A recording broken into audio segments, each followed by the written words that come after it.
그리고 어떨 때는 솔직히 저희가 정말 노출도 잘 돼 있고 나름대로 글도 잘 썼는데도 진짜 이거 우리가 놀랄 정도로 근데 왜 이렇게 환자 유입이 없다고 하지? 라고 생각할 때도 있습니다, 진짜. 근데 이게 솔직한 말 같아요. 무조건 하면 100% 된다? 이렇게 말할 수는 없는 거예요.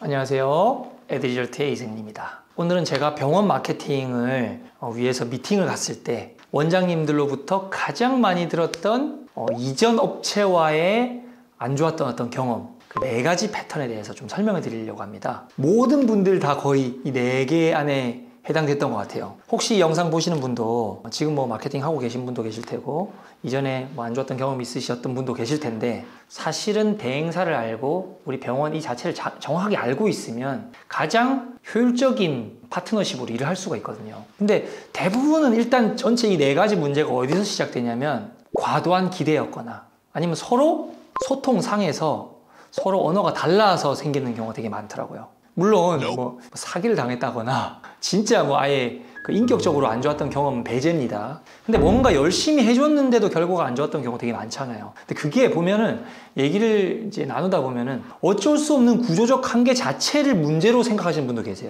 그러니까 병원 용어로 치면 그런 거죠. 주사 한 방이면은 모든 것이 낫는 그런 병은 잘 없잖아요. 생활 습관도 같이 환자도 노력을 해줘야지 낫는 거잖아요. 그런 거라고 생각하시면 됩니다. 강조 포인트? 자, 첫 번째 가장 많이 하는 얘기는 광고 효과가 없더라. 이제 이 말은 뭐예요? 신환 유입도 적고 또 매출도 별로 이렇게 올라가는 게 아니더라. 이게 진짜 중요한 겁니다. 광고를 제대로 했는데도 매출이 없어. 아니면 신규 환자가 안 와. 그러면 그거는 사실 어떤 대행사가 와도 똑같지 않겠어요? 잘했는데. 그건 다른 문제가 있을 수가 있습니다. 예를 들어서 코로나라고 하는 어떤 환경적인 요인이 있을 수도 있고요. 또 하나는 흔히 이제 이렇게 구분하는 경우도 있어요. 마케팅을 크게 1차부터 2차로 이렇게 나눠서 경우도 있습니다. 1차 마케팅, 그럼 2차 마케팅으로 나누는데 1차 과정이 보통 대행사가 하는 거죠. 이건 뭐냐면 인터넷 상에서 보여지게 하는 거예요. 잠재 고객한테 우리 병원을 노출시키는 거죠. 노출시키고 전화하게 하고 그러니까 유입량을 만들어내는 거죠. 근데 이제 손님이 왔어요.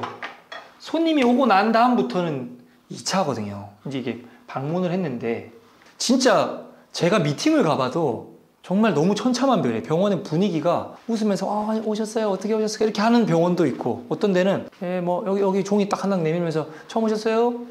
이름하고 이거 써주세요. 이렇게 하는 병원이 훨씬 많습니다. 그러니까 쉽게 말해서 손님 받을 준비가 되어 있는 병원이 있고 아예 그 자체가 좀 잘 안 돼 있는 경우도 되게 많아요. 그러면 진짜 인터넷에 많이 노출시켜갖고 이 병원이 잘한다, 우린 잘한다 해갖고 보고 이제 갔는데 입소문이 안 좋게 나는 거죠. 그러니까 2차는 온 손님한테 만족감을 주는 거예요. 잘 치료해주고 친절하게 응대해주고 병원에서 가끔씩 그럽니다. 임상적인 만족, 예를 들면 아픈 부위를 낫게 해주는 것이 다라고 생각하세요, 병원들은. 근데 병원의 리뷰를 보시면은 그런 리뷰가 거의 없어요. 나 여기 갔는데 나았어요. 너무 최고예요. 이런 경우가 10개 중에 한두 개? 7, 8개 다 뭡니까? 친절하다, 불친절하다 얘기밖에 없지 않습니까? 왜 그러냐면 이 상황은 이건 제 얘기가 아니라 메이오 클리닉 이야기라는 책에도 나오는데 환자들은 병 낫는 것을 병원의 기본으로 생각하지 그것을 특별하게 생각하지 않는 거예요. 안 나으면 불만이 생기고 낫는다고 하면 당연한 거예요. 근데 이제 원장님들은 그런 면이 있는 것 같아요. 병원의 어떤 기본 존재 이유가 병을 낫게 해주는 거다 보니까 내가 병을 낫게 해주는 게 중요하겠지? 라고 생각하고 친절하게 불친절하게 하고 태도적인 측면은 배제하는 게 많은 것 같더라고요. 그래서 효과가 없는 이 이유는 요 부분이에요. 요 부분은 단순히 여기만의 문제가 아닙니다. 그리고 실제로는 여기에서 굉장히 문제가 생길 수 있고요. 이게 또 나중에는 어떤 문제까지 생기는 줄 아세요? 만약에 1차는 잘 됐는데 2차가 너무 구리잖아요? 이렇게 되면은 최악의 사태가 발생하는 겁니다. 예를 들면 병원에서 검색을 한번 해보세요. 여러분 내가 땡땡 의원이다. 아니 내가 땡땡땡 치과다. 이런 몇 개 자기 병원 이름이 있잖아요. 이런 걸 검색해보면 그 결과가 나와요. 대부분 뭐가 뜨냐면 맘 카페에 글이 뜨죠. 여기 가보신 분 계실까요? 근데 댓글에 안 좋은 내용 달리는 거예요.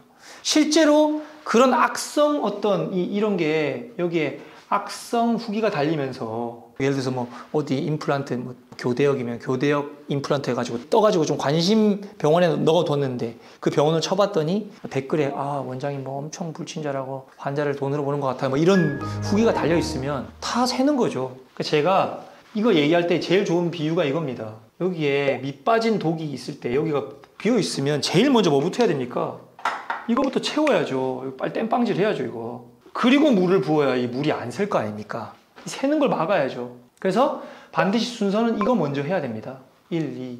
저는 이전 광고 회사가 했던 내역을 좀 보면 대충 뭐라고 하냐면 얘기 드려요. 이전 업체 좀 나쁘진 않았던 것 같은데 혹시 뭐 어떤 부분이 문제였을까요? 여러분 막 물어보면서 얘기해 보다 보면은 원장님도 잘 모르시는 경우가 되게 많아. 근데 제가 들어갔을 때 피부로 환자 관점에서 봤을 때 약간 이게 좀 너무 기계적이고 따뜻함이 전혀 없는 병원이라고 느껴졌을 때, 그랬을 때 이게 아무리 잘 되면 뭐합니까? 아까 전에 오히려 이렇게 악성 후기가 달리고 안 좋을 수가 있잖아요. 그래서 이런 문제가 생길 수 있고요. 자, 효과 없다는 말은 되게 복합적이라서 우선은 이 말을 하기 전에 저는 하나를 이제 생각해 보시라는 겁니다. 이 부분을 좀 많이 생각해 보세요. 광고를 생각하기 전에. 어떤 원장이 이렇게 말씀하시더라고요. 왜 플레이스에도 리뷰가 달리잖아요. 거기 안 좋은 거 달렸는데 그거를 그냥 원래 그럴 수 있다고 하면서 밀어낼 생각만 하세요. 당연히 밀어내야죠.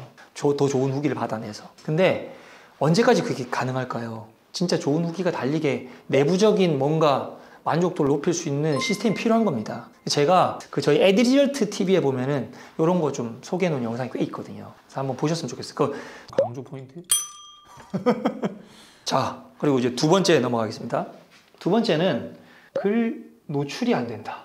그러니까 어디에? 네이버에. 네이버 검색을 아무래도 막 우리 병원에 안 나옵니다. 이렇게 말을 해요. 근데 이거는 크게 두 가지 문제가 있습니다. 첫 번째는 1. 키워드의 문제. 두 번째, 계정의 문제가 있을 수 있어요. 키워드의 문제는 이제는 원장님들이 이 정도 공부는 많이 돼 있는 것 같아요. 완전 초보들만 물어보시는 것 같아요. 예를 들어서 위염 검색했는데 안 나와요. 위통증 검색했는데 안 나와요. 이거는 메인 키워드를 검색했을 때 안 나오는 거는 이건 최적화 블로그라는 걸 써야 돼요. 그럼 광고비를 훨씬 많이 써야 되는 거예요. 그런 거 임대하려면 요즘은 뭐 1,000만 원도 넘어간다고 합니다. 그러니까 그런 거를 써가지고 하면 가성비가 안 맞아요. 기본적으로. 그걸 배제하고 세부 키워드 그에 맞는 걸 쳐야 돼. 내가 충주에 있으면 충주 치과, 충주 임플란트, 충주 치과 뭐 잘하는 거, 충주 교정 잘하는 거 뭐 이런 걸 키워드를 해야 되는 건데 무조건 센 거, 제일 센 것만 잡으려고 하는 거예요. 난 충주에 살고 있는데 치과 치는데 왜 안 나오냐 막 이런 분도 있어요. 그건 문제가 심각한 거예요. 이거는 이제 초보분들을 위해서 간략하게 써주면 이제 메인 키워드냐 세부 키워드냐, 사실은 요거가 노출되고 있지 않으면 문제인 거고, 이건 원래 노출이 안 되는 겁니다. 메인 키워드는 포기하셔야 돼요. 근데 이것도 노출이 안 됐다. 그러면 대행사한테 약간 문제가 있을 수 있습니다. 그게 이런 게 흔한 문제가 어떤 거냐면 키워드를 전혀 잘 못 잡고 있거나 키워드를 잘 모르고 그냥 블로그만 열심히 쓰는 경우. 근데 요즘은 그 정도 대행사는 잘 없어요, 솔직히. 근데 이제 이런 게 있는 거지. 일반 개인하고 일을 해줄 때, 프리랜서들하고 할 때 그 저품질이 걸렸는지도 모르고 막 쓰는 경우가 있더라고요. 그분이 몰라서가 아니라 열심히 쓰고 있었는데 죽은 걸 모르는 거예요. 계정이 저품질이 걸리면 노출이 안 되잖아요. 그거를 그냥 기계적으로 어느 날 한 번씩만 이렇게 체크하는 경우에는 좀 확인이 늦을 수가 있습니다. 근데 저품질 말고 아예 지수가 낮은 블로그로 쓰는 경우가 있는데, 이게 어떨 때냐면은 한번 잘 들어보세요, 원장님. 저희는 광고를 해드릴 때 원장님 아이디를 받아가지고 막 키워드립니다. 이런 말씀 들어보신 적 있죠? 근데 어떤 데는 이렇게 말하는 데 있을 거예요. 저희는 쌤 블로그를 임대해 와서 바로 써서 바로 노출시켜 드립니다. 대신에 병원 소유는 아닙니다. 라고 말을 해요. 그러면 당연히 어디가 더 좋아 보입니까? 왜? 첫 번째 게 훨씬 좋아 보이잖아요. 내 거 키워줄 것 같으니까. 그거는 뭐가 빠져 있는 거냐면, 블로그는 언제든지 상업적인 글을 계속 쓰면 죽는다는 걸 모르셔서 그렇게 오해할 수 있는 거예요. 원장님의 아이디를 받아다가 쓰다 보면 노출이 잘 안 되죠. 왜냐면 원장님 아이디가 뭐 어땠는지 모르잖아요. 저품질 아이디일 수도 있고 지수가 너무 낮은 아이디일 수도 있으니까 한 달 동안 열심히 썼는데 막 글은 많이 써줬는데 아무리 검색해도 노출이 안 돼요. 심지어 통제목으로 검색을 했는데도 노출이 안 된다면서 불만을 가지는 경우가 있거든요. 노출이 안 되는 거는 지수가 낮은 블로그로 세팅했기 때문에 노출이 안 되는 겁니다. 그래서 어차피 그리고 원장님 아이디로 키워줘봤자 쓰다 보면은 블로그는 저품질이 걸리게 되어 있어요. 어느 순간 맨날 광고글만 쓰는데, 저희가 블로그 마케팅을 하려고 하는 거잖아요. 우리가 알리고 싶은 상업적인 정보를 블로그라고 하는 채널을 통해서 알리는 게 블로그 마케팅이죠. 우리는 블로거가 되려고 하는 게 아니잖아요. 그걸 이제 이해하고 계셔야 됩니다. 원장님은 블로거가 아니기 때문에 그 블로그 죽어도 되는 거예요. 죽으면 저는 이렇게 말하거든요. 타이어라고. 자동차 타이어 펑크 나면 버리고 갈잖아요. 그냥 상업적인 글을 노출시키기 위한 하나의 채널일 뿐입니다. 유튜브도 마찬가지예요. 사실은 똑같은 건데, 유튜브도 병원 원장님이 하는 유튜브의 그 관점은 유튜버들이 막 조회수 높이려고 하는 그쪽으로 가시면 안 돼요. 막 재밌어가지고 좀 더 많은 사람들이 보게 하려고, 물론 내 조회수도 더 늘리고 더 많은 사람이 보면 좋겠지만, 유튜버들은 수익이 구글한테, 유튜브한테 받으니까 이제 그렇게 조회수를 높여야 되는 거고요. 병원이나 상업적인 채널을 운영하는 사람들은 극소수의 내 타겟 것에 맞춘 정보를 주고 그 사람들이 내 정보를 듣고 신뢰할 만하면 와서 다른 상업적인 이익이라고 해야 되나? 그런 게 발생하는 구조니까 아예 관점이 다른 겁니다. 그래서 아무튼 계정의 문제 때문인데 계정 저품질, 계정의 지수 부분에 문제가 있을 수 있다. 그래서 지수 높은 블로그를 가져다 쓰는 것이 가장 좋다. 물론 내가 오랫동안 한 몇 달 걸리더라도 뭐 효과 없어도 괜찮아요 라고 하면 난 꼭 내 아이디로 하고 싶다. 죽어도 상관없으니까 라고 하면 뭐 그게 맞을 수도 있는데요. 요 부분을 좀 이해해 보세요. 아시겠죠? 강조 포인트. 세 번째, 글 내용이 구리더라. 너무 구리다. 막 열심히 노출은 잘 시켜줬는데 컨텐츠가 너무 마음에 안 들었어요. 뭐 여기 이제 특히 이런 거죠. 뭐 이제 글만 말하는 경우도 있고 또는 이미지를 말하는 경우도 있습니다. 이미지가 막 너무 구리게 제작해줬다 하면서 말을 하는데 자, 여기서 되게 중요한 말이 있습니다. 병원의 어떤 컨텐츠는요, 어떤 분들이 그 교열을 맡겨보면은 이런 걸 주세요. 저녁만 되면 무릎이 시리고 막 이렇게 손목이 막 이렇게 좀 시립니다 라고 썼다고 해봐요. 무릎이 시리고 손목이 시립니다. 약간 문장이 그렇게 막 멋있는 문장은 아니잖아요. 그래서 그걸 수정해 주는데 무릎이 시리고 뭐 손목이 시리더라 라고를 갖다가 무릎도 시리고 손목도 시리더라 라고 바꿔주세요. 이런 식으로 교정을 해서 주시는 분이 계시거든요. 근데 환자 관점에서 한번 생각해 보세요. 그런 건 전혀 중요하지가 않아요. 왜냐면 원장님들이 문학자가 아니잖아요. 그런 내용이 중요한 게 아니고 그냥 자기의 병에 관련되어 있는 내 아픈 어떤 질환과 관련되어서 정말 이 사람은 좀 다른 사람하고 다른 어떤 솔루션을 갖고 있네? 진짜 다른 실력을 갖고 있네?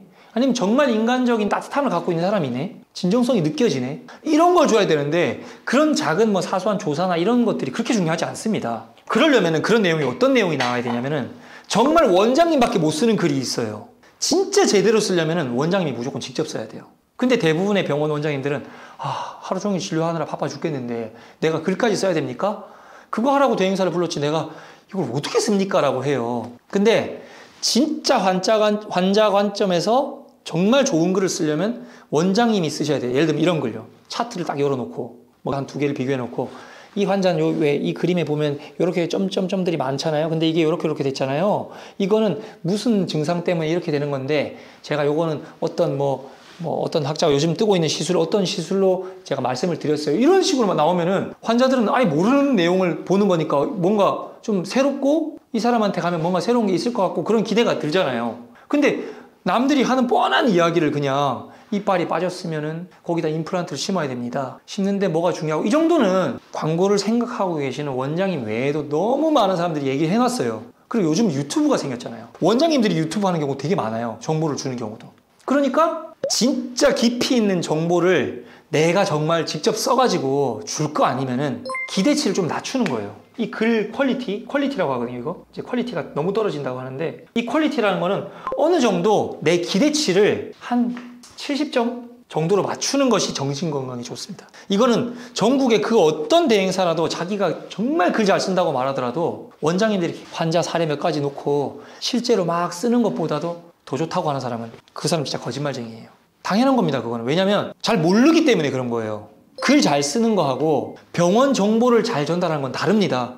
의료 정보를 전달하는 것은 의사이기 때문에 잘할 수 있는 것이 훨씬 많은 거예요. 물론 뛰어난 블로거들이 뭐 어느 정도는 막 흉내는 낼 수 있겠죠. 제가 얼마 전에 카이스트 AI 전문가를 한번 만났거든요. AI 글쓰기 전문가를. 근데 AI가 제일 잘하는 게 뭐냐면 그럴싸하게 하는 거래요. 근데 사실관계가 중요한 건 못한대요. 제가 진짜 놀란 게 중국집 맛있는 데 다녀온 이야기를 한 문장 딱 썼더니 그 뒤에 한글로 쓴 내용을 저한테 보여주더라고요. 근데 진짜 소름 돋게 놀랐어요. 너무 사람이 쓴 것 같아서. 근데 또 하나를 보여줬는데 그거는 약간 사실관계가 막 적혀있는 1945년도에 무슨 제트기가 또 막 이런 걸 썼더니만 근데 제가 봤을 때는 굉장히 그럴싸해 보였는데 내용이 다 틀렸대요. 근데 블로그에는 그런 글들이 많으니까 이렇게 AI가 이 정도는 쓸 수 있습니다라고 소개를 하시더라고요. 그런 거랑 비슷하다고 보시면 돼요. 블로거들이 아무리 글을 잘 써도 흉내는 낼 수 있을지언정 그 알맹이가 틀릴 수 있기 때문에 아예 맡길 때는 어떻게 하는 게 맞냐면 저희는 이렇게 해요. 그래서 갔을 때 병원의 제일 특장점들을 쭈르륵 정리해요. 정리한 다음에 그냥 그 내용들을 약간 네이버 알고리즘에 맞춰가지고 그냥 계속해서 반복적으로 노출시키는 겁니다. 그리고 중간중간 한 번씩 업데이트하는 거죠. 마치 홈페이지 왜 파워링크 걸면 홈페이지는 맨날 똑같잖아요. 그냥 컨텐츠도 그것이 저는 대행사와 협업할 수 있는 최선이라고 생각합니다. 물론 간혹 의료적인 지식이 굉장히 많은 뭐 그런 전공생들이 정말 운 좋게 작가가 돼가지고 저희 회사에도 약사님이 계시거든요. 작가님 중에. 그런 분들이 이제 맡으면 다르죠, 글이. 그거는 진짜 드문 일이에요, 굉장히. 그러니까 애당초 대행을 맡길 때 결심을 하셔야 돼요. 내가 글에 대해서 가이드를 좀 진하게 줄 것인가? 내가 정말 줄 수 있나? 이 글 내용을 가이드를 굉장히 자세하게 주면서 이렇게 컨트롤할 수 있을까? 그래서 왜 좀 대형 병원은 어떻게 하냐면 컨텐츠 제작자는 내부에 있어요. 글 써주는 거죠.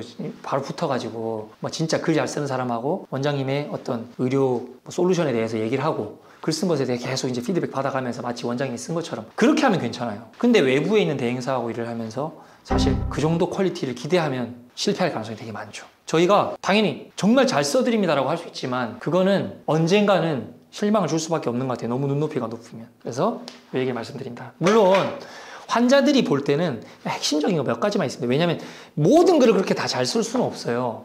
키워드가 너무 많잖아요. 강남 교정치과라고 하는 키워드하고 강남 교정 잘하는 곳, 강남 교정치과 유명한 곳, 뭐 세 가지가 키워드가 다 다르잖아요. 내용이 다 다를 수가 있어요. 다 똑같은 내용이잖아요. 그러니까 너가 교정을 하려면 우리 병원을 왜 와야 되는지에 대해서 딱딱딱딱 몇 가지 뽑은 다음에 그거를 계속해서 배포해 나가는 방식이 좀 좋다고 생각하는 거예요. 너무 심하게 글 쓰는 그 문장적인 요소들 때문에 스트레스 받으실 필요는 없다라는 겁니다. 강조 포인트.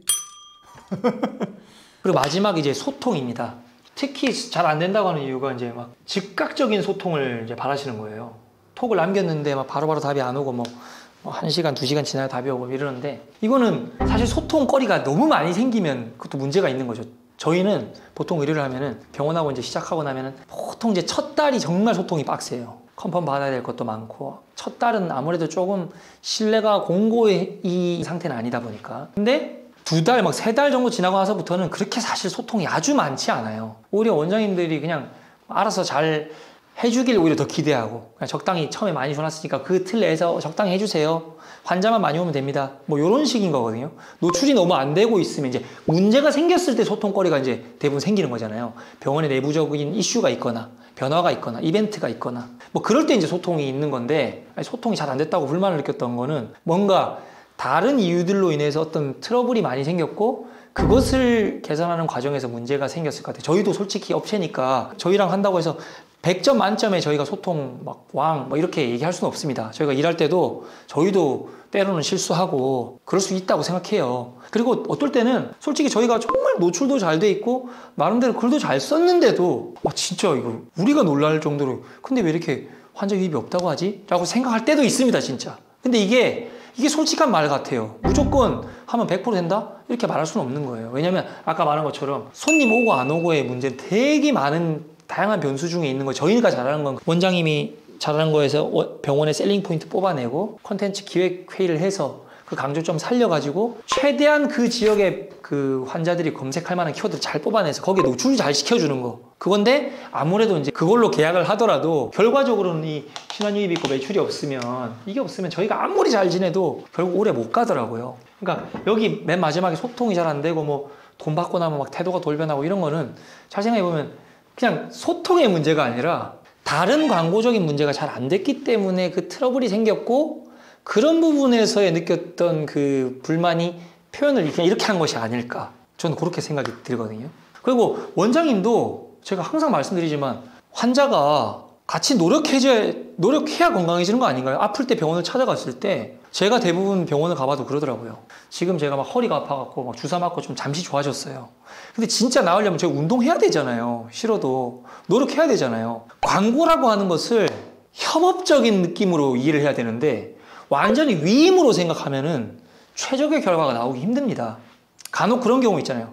원장님 광고는 저희한테 맡기시고 원장님은 진료에만 집중하세요. 예전에 저희도 사실 썼던 문구긴 하거든요. 근데 지금 저는 그렇게 생각하지 않습니다. 원장님이 진료에만 집중하면은 진료만 잘하시는 원장님이 될 뿐이에요. 광고 외주 맡겼어도 어떻게 돌아가는지도 잘 모를 수 있잖아요. 아까 질문이 되게 이제 초보적인 질문을 하는 그 상태에 있으면 물론 좋은 파트너 만나가지고 손님도 많이 오고 실력이 너무 좋아가지고 내 진짜 입소문으로 나는 병원도 있으니까 그걸 논외로 한다면요.